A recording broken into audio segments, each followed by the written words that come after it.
Este é o podcast Servo de Cristo. Hoje começaremos uma série de 3 episódios sobre cosmovisão. Israel Mazakorati, Isaac Siksu e Marcos Amado conversarão sobre o que é cosmovisão e como esse tema está presente no nosso cotidiano. Sejam muito bem-vindos, nossos ouvintes, a mais um podcast do Servo de Cristo. Hoje o nosso assunto é sobre cosmovisão. Estamos iniciando aí com este episódio uma série de 3 podcasts sobre a temática cosmovisão. Um assunto que está em pauta, um assunto que é bastante conhecido, recorrente hoje em diversos ambientes. Temos ouvido falar sobre cosmovisão, sobre narrativa, e a nossa intenção é discutir nestes 3 episódios qual é a relação deste assunto com a Bíblia, com a teologia, com a missiologia, e de que maneira este assunto nos afeta no cotidiano, né? Para que este assunto não fique pairando no mundo das ideias, mas que aterrisse na nossa realidade, no chão onde nós estamos pisando, que isso traga luz para a nossa relação com Deus, para a nossa relação com o próximo e, fundamentalmente, né, para a nossa missão como corpo e igreja de Jesus Cristo. E para bater esse bate-papo comigo está aqui Isaac Siksu e Marcos Amado. Tudo bem com vocês? Olá, Israel, muito bom estar com você. É uma alegria poder participar dessa mesa com gente tão querida, gente tão especial, e poder discutir um assunto, um tema tão importante, tão relevante para a igreja, tão necessário a ser conversado e ser, enfim, colocado aí na mesa para que a gente possa crescer e revisar talvez a nossa visão, a nossa prática como igreja, como corpo de Cristo. Então, enfim, é um prazer estar com você, estar com o Marquinhos, o Marcos Amado, estar com o Simon aqui na nossa técnica. É uma alegria estar junto com vocês. Marcos, tudo bem? Oi, Israel. Oi, Isaac. Graças a Deus, tudo bem? Muito bom estar aqui com vocês. E, bom, obviamente para mim esse é um assunto bem querido, principalmente para gente que tem lidado com outras culturas, pensa em missionários transculturais. Obviamente esse é um tema extremamente importante. Então, fico muito contente em poder participar desse bate-papo. Excelente, Marcos, Isaac, que bom, e vamos juntos aí a esse desafio de levar para os nossos ouvintes uma mensagem clara sobre essa temática. A primeira questão que eu gostaria de levantar para vocês é a seguinte: o que é cosmovisão? Como é que a gente pode entender essa palavra? Quem que aceita começar arriscando a primeira resposta aí para o tema? Eu acho que o Marcos Amado ele pode dar essa definição, inclusive em árabe. Então, deixa ele começar, então. Em árabe e de trás para frente, né? Exatamente. Olha, eu não sei se eu devo, viu? Acho que eu prefiro os mais experientes, tipo assim, Isaac. Eu vou preferir criticar a sua definição, manda ver. Bom, eu acho que a gente pode começar trazendo para a mesa aqui, para a nossa roda de conversas, essas definições que a gente encontra nos livros, né? Essa definição básica de cosmovisão como esse conjunto, né, de crenças, de conceitos, de conhecimento tácito que nós temos, que forma esse arcabouço através do qual a gente vai ler, né, a realidade, através do qual a gente vai interagir com a realidade, né? Então, cosmovisão é esse conjunto, né, de valores, de conceitos, de convicções de fé, de inclinações do coração, como vai dizer lá o James Sire, né, no Universo ao Lado, que orientam a maneira como a gente vai interpretar a realidade, né? Muito embora acho que esse conceito não seja ele necessariamente cristão, né? Ele foi cunhado lá na Alemanha pelo Immanuel Kant e depois foi apropriado pelo Kuyper e outros pensadores cristãos, mas esse é um conceito bastante importante que fala daquilo através do qual nós interpretamos a realidade, né? Uhum. E aí, Marcos, qual é a sua crítica à definição do Isaac? Não, ele usou o James Sire, não dá para criticar, né? Então é isso. Ele já recorreu aos universitários, né? Ele apelou, então não tem jeito. Tem que fazer o fácil, né? Com o Marcos na mesa, você tem que chegar fundamentado. Mas acho que é bom a gente incluir isso no contexto de, cosmovisão está dentro daquilo, pelo menos o que muitos falam, né? Antropólogos e etc. Você pensa primeiro no que é cultura, e dentro do que é cultura você tem várias camadas, eles, inclusive, alguns pedem para a gente pensar numa cebola.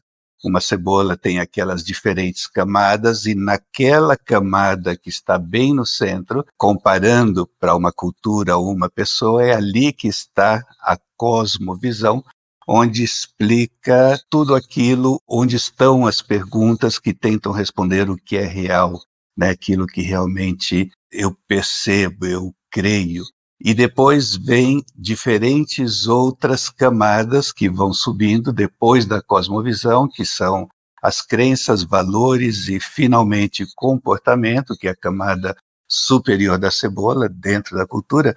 E o que é interessante é que geralmente a gente fica só olhando o comportamento, né, sem saber o que é que está lá no cerne, que está provocando que a pessoa tenha aquele comportamento. E justamente o que provoca aquilo é a cosmovisão, que é algo que a gente presta pouca atenção, né? Uhum. É seguro a gente dizer, então, que a cosmovisão é o que fundamenta, é a partir de onde os valores e até chegarmos ao comportamento, onde tudo isso é criado. Então, tudo isso é criado a partir de uma cosmovisão, certo? Uhum. E aí vem a pergunta, e o que cria uma cosmovisão? Como surge uma cosmovisão? Eu acho que uma cosmovisão, ela brota a partir de uma narrativa, né? A partir de um momento em que você vai explicar a realidade, vai interagir com a realidade, você está operando dentro dos limites dessa cosmovisão. Quer você tenha essa cosmovisão de maneira bem articulada, de maneira bem intencional, de maneira bem objetiva, quer você tenha essa cosmovisão de maneira subconsciente, inconsciente muitas vezes, você está defendendo ou está operando em termos de uma cosmovisão, né? Então, nessa visão, né, nessa definição que eu estou propondo para você, eu gosto muito, de novo, do Sire. Quando eu falo de cosmovisão, normalmente eu penso em termos do James Sire, né? E o James Sire vai falar, né, de suposições que nós sustentamos, que nós fazemos isso de maneira consciente ou inconsciente, consistente ou inconsistentemente, né? Ou seja, é uma narrativa que vai dar origem, eu não sei se vai dar origem, mas talvez vai apresentar de maneira clara quais são os elementos que estão formando a nossa cosmovisão, né? Eu acho que somos, como cristãos, uma fé da narrativa, né? Nossa fé, ela é essencialmente narrativa, então a gente, pelo menos, parece que cristão gosta de falar de cosmovisão em termos de narrativa, né? Uhum. Israel, realmente acho que essa definição do Sire, ela é muito importante. Posso ler para os nossos ouvintes? Deve. Porque eu estou com ela aqui na minha frente, e diz assim: uma cosmovisão é um compromisso, uma orientação fundamental do coração, que pode ser expresso como uma narrativa ou em um conjunto de pressuposições. Suposições que podem ser verdadeiras, parcialmente verdadeiras ou totalmente falsas, que nós sustentamos consciente ou subconscientemente, coerente ou incoerentemente, sobre a constituição básica da realidade e que fornece o fundamento sobre o qual vivemos, nos movemos e existimos. Isso aí. Bom, dá para ficar nos 3 episódios falando dessa. Só nessa definição. Muito bom. Interessante porque nessas respostas que vocês deram, a gente já conseguiu aproximar este assunto da nossa realidade, né? Porque a gente percebeu que, independente de nós nos questionarmos e refletirmos academicamente, tecnicamente, filosófica e teologicamente sobre cosmovisão, todos nós estamos vivendo a partir de uma cosmovisão, né? Nós estamos vivendo um conjunto de crenças, de valores, de comportamentos que estão baseados em uma cosmovisão, quer estejamos conscientes do que se trata essa narrativa, de quais são os componentes dessas narrativas, ou até mesmo de fragmentos de narrativas, né, com os quais temos construído a nossa história, nos apropriado deles, e por isso que às vezes enfrentamos até algumas crises existenciais, porque a gente não sabe que parte de qual narrativa exatamente a gente está vivendo, né? Uhum. Então isso mostra para nós a importância desse assunto, né? Porque nos tornarmos conscientes desta cosmovisão na qual estão baseados os nossos valores, as nossas crenças, os nossos comportamentos, pode, de alguma maneira, elucidar um pouco o porquê nós fazemos as coisas que nós fazemos e também dar para nós algum referencial de julgamento de valor para aquilo que nós estamos fazendo, né? Se está correto, se não está correto, se está de fato de acordo com aquela que seria a nossa cosmovisão, daí para entrar no assunto mesmo, uma cosmovisão cristã e bíblica, né? Uhum. O que você acha, Isaac? Eu acho que é isso. Você resumiu e definiu bem. Eu gosto de pensar em termos de cosmovisão, especialmente nesse, como você falou, Israel, em termos de uma narrativa, porque fica mais fácil e mais palatável você compreender esse conceito.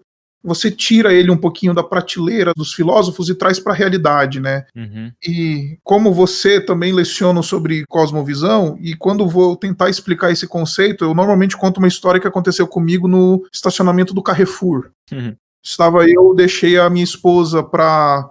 Enfim, ela entrou no supermercado e eu falei, olha, eu não tô afim de entrar no supermercado, não vou ficar aqui no carro, no estacionamento, esperando. E fiquei lá no carro esperando, tava lendo um livro. De repente, uma senhora bate no meu vidro e fala assim pra mim, do nada, absolutamente do nada.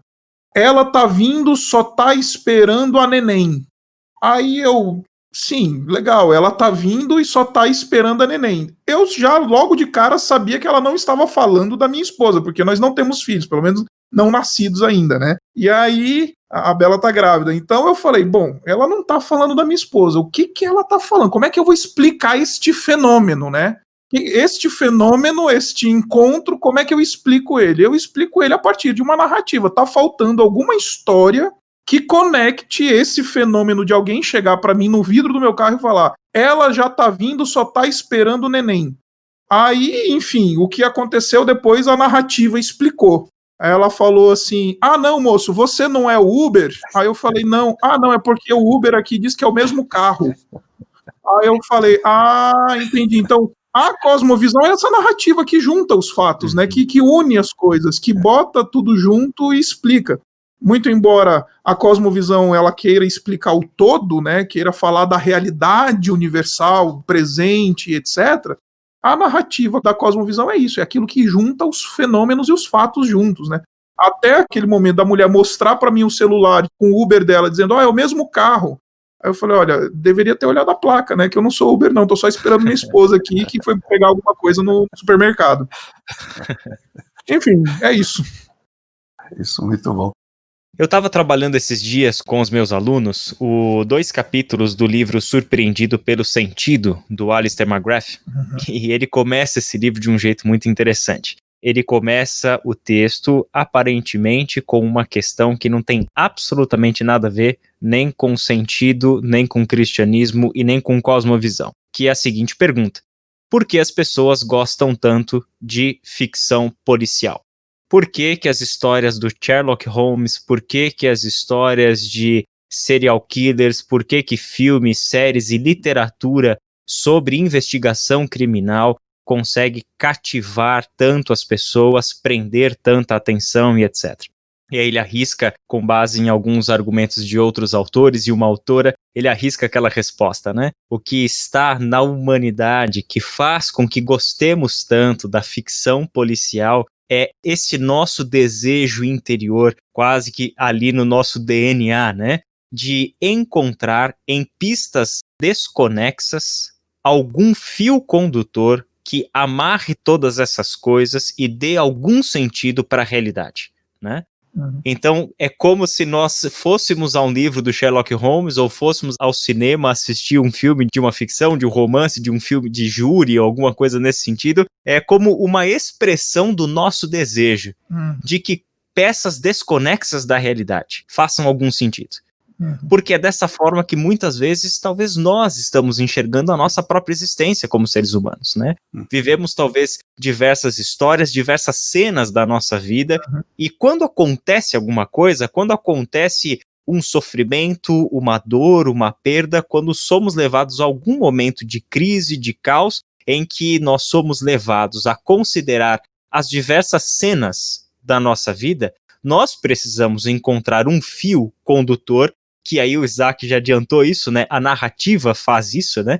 Esta narrativa que conecte um fato a outro, um evento a outro, uma memória a outra, para que de alguma forma a gente encontre algum sentido no todo. De que maneira, gente, a perspectiva de uma narrativa de cosmovisão nos ajuda nesse sentido? Porque se a narrativa da cosmovisão é a explicação do todo, como vocês falaram, de que maneira isso pode nos ajudar na nossa história particular? Israel, não sei se... É que as pessoas que lidam bastante com isso, eles dizem que cosmovisão, seja lá ela qual for, a gente pode pensar, como é o caso, cosmovisão cristã, cosmovisão islâmica, ou pode ainda pensar em uma cosmovisão secular, etc. Então, apesar de elas serem diferentes, elas estão, e isso me impressiona bastante, elas estão respondendo às mesmas perguntas. Então, são as mesmas perguntas existenciais, né, entre aspas, se quiser, que nós temos e que, por alguma razão, às vezes, se for uma questão cultural, entre uma cultura e outra que estão separadas por 50 quilômetros de diferença, ou 30 quilômetros de diferença, quando eles se fazem as perguntas, quem sou, de onde vim, por que estou aqui, existe algo mais além do que eu estou vendo, etc., etc., que esses aspectos compõem a cosmovisão, essas duas culturas separadas por 30 quilômetros têm as mesmas dúvidas, mas essas dúvidas, por uma série de fatores que estão ao redor, acabam sendo respondidas de diferentes maneiras. Uhum. Se nós estamos conscientes disso, e me parece que aí é o problema, com muita frequência nós não estamos conscientes, eu acho que em muitas decisões que nós vamos tomar no dia a dia, isso pode ser de muita ajuda, porque, entre outras coisas, nos ajuda a relembrarmos onde estão as minhas, vamos colocar dessa forma, as minhas convicções, e por conta disso eu lembro que meus fundamentos, e fundamento aí significando cosmovisão, são esses, e por isso eu vou por esse caminho, eu vou tomar essa decisão, não vou tomar aquela decisão. Agora, para mim, a grande questão, para que isso seja útil no dia a dia, é termos consciência, né? Porque se nós atuamos como é o normal e natural, bastante no automático, daí não sei se realmente acaba tendo muita diferença nessas situações. E depois eu sei que em algum momento nós vamos entrar sobre diferentes cosmovisões, né? Mas eu acho que foi Peter Berger que acabou falando de estruturas de plausibilidade, né? Que são essas coisas que dão coerência, dão sentido, é a cola também que mantém uma cultura. Então esses aspectos acabam sendo importantes, mas que, se não forem conscientes, na prática, eles acabam não contribuindo tanto. E isso você está falando, Marcos, é muito importante, porque uma coisa que eu costumo falar na minha igreja é que tem muita gente que se diz cristão e que se diz, enfim, operar dentro da realidade a partir do cristianismo, mas se comporta como pagão, como ateu, como secular, nihilista, enfim. Uhum. Costumo dizer que existe um negócio chamado ateísmo prático, né? Que o cara professa o cristianismo, mas vive como se Deus não existisse, né? Domingo ele tá lá, canta na igreja, participa, serve no ministério, tem até cargo na igreja. Mas de segunda a sábado ele é um ateu prático. Por quê? Porque ele vive como se Deus não existisse, como se a convicção de um criador e de que há um Deus, essa convicção não simplesmente não tem nenhuma relevância para a sua realidade, para a sua vida, né? Então, muita gente que diz ter uma cosmovisão acaba operando outra justamente por causa dessa inconsistência, como você está muito bem levantando. Ou até mesmo no ponto de uma pessoa viver apenas a religiosidade, né? Ou seja, uma pessoa que vive somente, usando a imagem que o Marcos propôs para nós, né? Vive somente na parte externa da cebola, que é o comportamento, né? Exatamente. Sem entender todas as camadas anteriores e de onde e por que emerge-se naquele comportamento, por que resulta naquela conduta, né? Exatamente. Outra questão que eu ia levantar, o Marcos mencionou isso, mas eu gostaria que a gente entrasse nesse assunto, né? Porque o Marcos falou que toda cosmovisão, seja ela qual for, ela é uma resposta a perguntas existenciais que diz respeito a toda a humanidade e a todo ser humano. São perguntas atemporais, né? Uhum. Nós, em um período da história da humanidade, respondemos essas perguntas por meio do pensamento mitológico, depois por meio da investigação filosófica, por meio da religião. O tempo todo nós estamos respondendo essas mesmas perguntas. Isaac, eu sei que o James Sire, que você já mencionou, ele propõe para nós uma série de perguntas que nos ajudam a distinguir aí quais são essas linhas gerais da cosmovisão. Você gostaria de trazer um pouquinho esse assunto para a gente? Acho que seria muito elucidativo aqui. Bom, o James Sire levanta pelo menos 7 perguntas, né? Eu vou adicionar uma 8ª aqui depois, mas ele diz que as perguntas que a gente pode usar como termômetro para distinguir uma determinada cosmovisão são as seguintes. A primeira delas é: qual que é a realidade básica? Como ela se constitui, né? O que é a realidade? Como aquela pergunta filosófica, né? Por que há algo ao invés de nada, né? Aquela pergunta que os filósofos sempre fazem. Segundo, qual é a natureza do mundo que nos rodeia? O que é este mundo que está em nossa volta, né? Que mexe também um pouquinho com a realidade. Terceiro, o que significa ser humano? O fim da humanidade, os propósitos da humanidade, essas coisas todas. O que acontece depois da morte ou na morte com o ser humano? Essa é uma outra pergunta que ela é bastante definitiva para um conceito de cosmovisão. Terceiro, por que é possível chegar a algum conhecimento? Aqui o James Sire está mexendo com aquela questão da epistemologia, como sei aquilo que sei, né? Mas, eu já estou no 5º aqui, na verdade no 6º, como sabemos o que é certo e o que é errado? Então o James Sire está contemplando aqui os aspectos da moral, os aspectos, enfim, como a gente julga o que é bom, o que é mal, o que é certo e o que é errado. E, finalmente, de que trata a história, né? Do que trata, qual que é o propósito, né? Qual que é a filosofia da história que você opera? A história ela é cíclica, a história ela é linear, a história, como é que funciona? A gente está caminhando dentro de um propósito, ou ela é simplesmente uma contingência aí de um mundo de fatores se chocando de maneira completamente aleatória e tudo mais? E, por último, eu acho que eu colocaria nessas perguntas que o James Sire coloca aquilo que diz respeito ao que é belo. Ele não contempla isso, ele fala do que é bom, ele fala do que é verdadeiro, mas nessas perguntas ele não fala do que é belo. Ele fala da epistemologia, como é que a gente sabe a verdade? Uhum. Ele fala da ética, como é que a gente sabe o que é certo e o que é errado? Mas ele se esquece da beleza.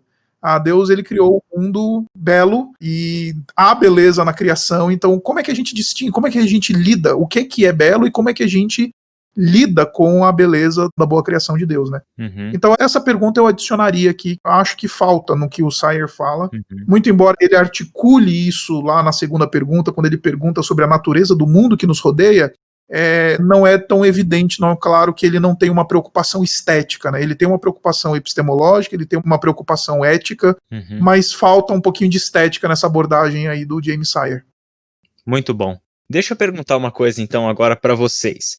Todas essas questões, todas essas linhas, todas essas perguntas existenciais que nós temos nos feito como humanidade e tentado respondê-la de tantas formas e construído narrativas como respostas a essas perguntas, né? De que maneira o Evangelho, de que maneira a Bíblia é resposta para essas perguntas? Ou ela não é resposta para essas perguntas? Como que nós devemos entender a Bíblia, a narrativa bíblica, o Evangelho, aonde que o Evangelho se encaixa neste universo da cosmovisão? Eu acho que muito ao redor do que o Isaac acabou de mencionar, como existem essas perguntas, né, que estão ali, que a cosmovisão, na verdade, está respondendo essas perguntas, e, por exemplo, se você começa a abri-las um pouco, uma das perguntas, na prática, seria: o agora é o único tempo que importa, ou os acontecimentos do passado e do futuro causam algum impacto à experiência atual? Uhum. Então depende da resposta que você der a isso, depende da cosmovisão que você tem, e isso daí vai te levar a determinadas crenças, a determinados valores e a determinados comportamentos. O Evangelho tem tudo a ver, né, nesse processo de formar uma cosmovisão, ou de termos uma cosmovisão cristã. Porque se você é um cristão, se você é um evangélico, a maneira que você vai responder a essa pergunta, se agora é o único tempo que importa, é muito diferente daquela pessoa secular que não tem uma crença num Deus infinito, numa vida eterna. Portanto, a minha atuação hoje como cristão deve e vai ser muito diferente por conta dessa convicção baseada na palavra de Deus do que aquelas pessoas que não possuem essa convicção. Então, nesse sentido, na verdade, a cosmovisão cristã acaba apresentando uma resposta para essas indagações e para essas, muitas vezes, angústias da vida. E daí essa importância também de nós entendermos a diferenciação entre a cosmovisão, e aí não é muito fácil, porque nós estamos inseridos numa cultura, e dentro dessa cultura nós temos que tem a sua cosmovisão, e dentro dessa cultura, com a sua cosmovisão, nós temos a nossa cosmovisão, que é diferente daquela outra. E isso leva a uma série de embates, uma série de crises. Mas, sem dúvida alguma, nesse caso, o Evangelho acaba sendo uma resposta a essas indagações e a muitas das angústias do homem e da mulher pós-moderna e moderna. Eu gosto muito do que você falou, Marcos, porque eu acho que o cerne da discussão acerca da cosmovisão não é uma estrutura intelectual que vai nos ajudar a interpretar. É como lidamos com a angústia da existência. O homem é um ser angustiado e a angústia é aquilo que faz com que ele busque uma cosmovisão, uma narrativa que vai explicar a realidade para ele. Então, voltando na pergunta que o Israel fez lá no início, da onde é que vem cosmovisão? Eu acho que a melhor resposta, não sei se eu estou sendo muito kierkegaardiano aqui e tudo mais, mas a melhor resposta é: cosmovisão existe porque nós somos seres angustiados. Nós não nos adequamos no nosso ser, na nossa vida, com a realidade, seja ela qual for, e por causa disso a gente precisa de narrativas, de valores, de conceitos que vão conectar todos os pontos soltos diante de nós. Então, eu gosto muito disso que você falou, eu gosto muito. Como pastor, eu tenho aprendido isso, que ministério pastoral é caminhar não na dor, mas na angústia da realidade da vida, quer seja uma angústia de alegria ou uma angústia de sofrimento, mas é sempre angústia. Há um tempo atrás, o professor Enio Miller, lá de Porto Alegre, escreveu um livro chamado Caminhos de Reconciliação, a Mensagem da Bíblia. É um texto bem narrativo, bem despretensioso do ponto de vista teológico, é um texto gostoso de se ler, onde ele faz uma leitura da Bíblia como um todo sob a perspectiva da reconciliação.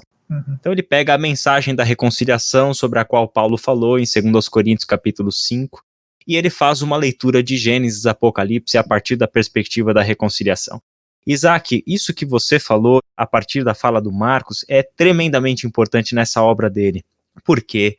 Porque ele fala de dois métodos, ou um método, na verdade, que se dispõe de duas chaves hermenêuticas para a escritura. A primeira é aquela que a gente encontrou no próprio Cristo, né? A perspectiva de início, Jesus perguntar sobre como eram as coisas no início, como era no princípio, quando ele é questionado acerca do divórcio, né? Mas como era no princípio, né? E aí ele trabalhar com a perspectiva do amor, né? Toda a lei, todo profeta depende, né? Estão dependurados na lei do amor, né? E a outra coisa que ele fala, né? É que nós, com os salmos principalmente, aprendemos a ler a escritura a partir das nossas angústias.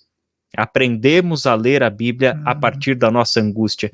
E se talvez existe um ponto máximo da angústia humana, ou seja, o ponto a partir do qual brotam todas as nossas angústias, é a realidade última da morte, quando nós pensamos na morte, né? E você trouxe um dos pontos fundamentais do James Sire, que é justamente como nós lidamos com a morte, né? O que esta realidade da morte, talvez esse seja, para nossa perspectiva, assim, um dos pontos centrais mesmo. né? Como que nós lidamos com isso? E como que o evangelho é uma resposta para isso, né? Não, Eu acho que esse é realmente um ponto central para essa discussão de uma cosmovisão cristã. O que vocês acham?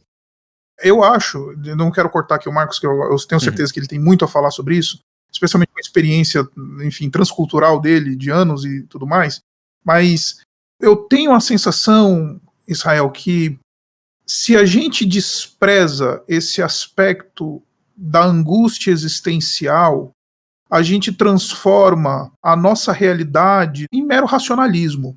Deu para entender? A nossa investigação da cosmovisão, ela vira racionalismo, ela vira uma coisa de aqui são 2 mais 2 são 4. Mas, cara, a vida não é 2 mais 2 são 4. Às vezes a vida 2 mais 2 são 5, são 6, são 8, são 10. E a gente não consegue explicar. E mais do que isso, além da morte ser esse negócio que mostra pra gente claramente esse aspecto dessa angústia, tem um outro aspecto que pouca gente não considera, que muita gente não considera, pouca gente leva a sério, que é o aspecto de que as nossas alegrias são transitórias. Quando eu falei da angústia da alegria, é isso.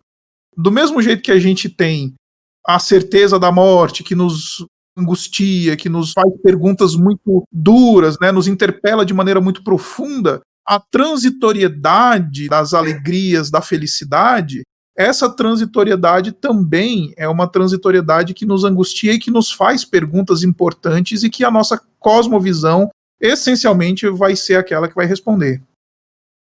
E aí, Marcos? Estamos entrando em águas profundas. Muito, muito bacana. Quando eu olho da perspectiva, né, dessa questão da angústia, é muito interessante, no meu caso, tendo vivido fora do Brasil 20 e tantos anos, uma boa parte disso dentro do mundo muçulmano, e aí você começa a analisar, né, as respostas que um muçulmano numa situação cotidiana daria para uma situação, baseado na sua cosmovisão, e eu como cristão daria para essa mesma situação. Muitas vezes eu percebi que tem muito a ver com uma das perguntas que a cosmovisão tenta responder, é que se existe outra coisa ou alguém mais que deve ser levado em conta. E no caso do muçulmano, tanto o muçulmano quanto eu como cristão, nós dois cremos que sim, existe alguma coisa a mais, na verdade existe alguém mais. Só que as características desse alguém mais dentro da crença islâmica, comparado com os cristãos, são diferentes, e isso acaba levando a que cada um de nós, vivendo nesse nosso dia a dia angustiado, tenhamos respostas diferentes. E eu dou um exemplo aqui. A maneira que eu lido com uma pessoa que me fez mal. Existe ainda em alguns lugares do mundo muçulmano que essa pessoa que sofreu o mal da outra vai ser castigada, inclusive pode ser morta, tem uma série de consequências. A questão do perdão não é algo obrigatório, é algo desejável dentro desse contexto. Quando eu penso nisso como cristão, a minha perspectiva é: aquela pessoa que me ofendeu, apesar de eu me sentir ofendido, é uma pessoa criada à imagem e semelhança desse alguém mais que precisa ser levado em conta.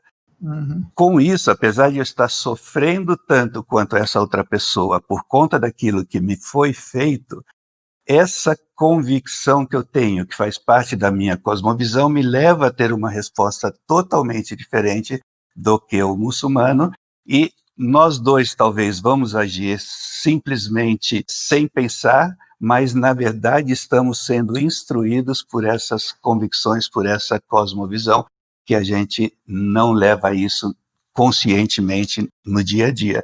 E nós poderíamos ver no mundo moderno muitos outros exemplos que acabam fazendo com que a maneira que nós respondemos essas perguntas dentro desse contexto de um mundo que sofre, um mundo que está angustiado, um mundo ferido e dividido, essa questão de qual a cosmovisão que cada um tem, isso acaba sendo extremamente importante e nos leva a reações totalmente diferentes. Muito bom. Gente, eu queria mencionar, a gente está chegando já para os finalmentes desse episódio, mas enquanto a gente falava sobre essa questão da morte, da angústia e da necessidade de encontrarmos sentido para a vida em meio às angústias da existência, estava lembrando do texto de Hebreus, capítulo 2, do versículo 14 e o versículo 15, em que nós lemos assim, eu leio na Nova Versão Transformadora. Visto, portanto, que os filhos são seres humanos, feitos de carne e sangue, o Filho também se tornou carne e sangue, pois somente assim ele poderia morrer, e somente ao morrer destruiria o diabo que tinha o poder da morte. Só dessa maneira ele libertaria aqueles que durante toda a vida estiveram escravizados pelo medo da morte. Esse texto é fantástico, né? Porque é um texto que também faz com que o queixo caia. Porque nesse texto nós temos a essência da narrativa do Evangelho e o porquê Deus fez em Cristo o que fez, né? A obra da redenção, mas a forma como esse texto coloca isso, né? Uma libertação destinada àqueles que viveram toda a sua vida escravizados pelo medo da morte. Ora, e a escravidão do medo da morte não é o que toca o ser humano? Não é exatamente o que faz com que o ser humano encontre respostas, sentidos e crie narrativas para que isto que nós vivemos antes deste fim faça algum sentido? Para que essa existência tenha algum sentido? É interessante perceber que a morte não nos atinge e não nos fere somente no momento em que ela chega, mas a morte, que é esse destino final, ela nos ataca na vida, ela nos fere aqui, ela nos fere na existência, né? E é lindo pensar, né, que o Evangelho é uma resposta, e é a resposta divina, uma revelação de Deus encarnada, né? Não é do mundo das ideias, mas palavra que se fez carne e habitou entre nós e veio a este mundo como um ser humano, porque somente dessa forma ele poderia morrer, né? Eu acho esse texto fantástico. A palavra se fez carne, habitou entre nós e angustiou conosco. Exatamente. Exatamente. Qual tradução é essa, Isaac? Essa é a tradução, a NVI, nova versão do Isaac. Gente, nós vamos ficando por aqui nesse episódio. No próximo episódio, a gente vai falar um pouquinho sobre como nós podemos entender a grande narrativa bíblica, né? Já que Cosmovisão nos fala de narrativa, então como que nós conseguimos, do ponto de vista do texto bíblico, entender essa grande narrativa organizadamente e de que maneira cosmovisão e cosmovisões estão coexistindo, né? Nós estamos falando de uma cosmovisão, mas o Marcos já deu para nós um problema ali quando ele falou que nós estamos vivendo uma cosmovisão dentro de outras cosmovisões que não estão de acordo, que não estão atuando, né, em sintonia, mas muitas vezes estão, na verdade, em contradição. Então a gente precisa lidar com essas questões, mas por hoje é só, nós vamos ficando por aqui. Isaac e Marcos, muito obrigado pela participação e ansioso pela nossa próxima conversa. Uma alegria, obrigado. Obrigado, Israel. Obrigado, Marcos. Espero que eu possa aprender mais ainda com vocês no próximo episódio. Valeu. Um abraço. Valeu, gente, a todos que nos ouvem e até a próxima.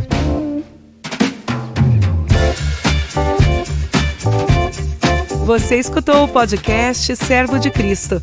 Para mais informações, acesse o site www.servodecristo.org.br.